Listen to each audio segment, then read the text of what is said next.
Hello, I'm Gautami.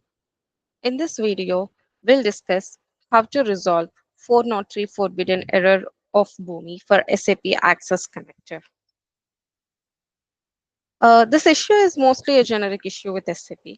It usually arises due to improper maintenance of authpermfile via parameters ICM hash, HTTP hash, auth_0.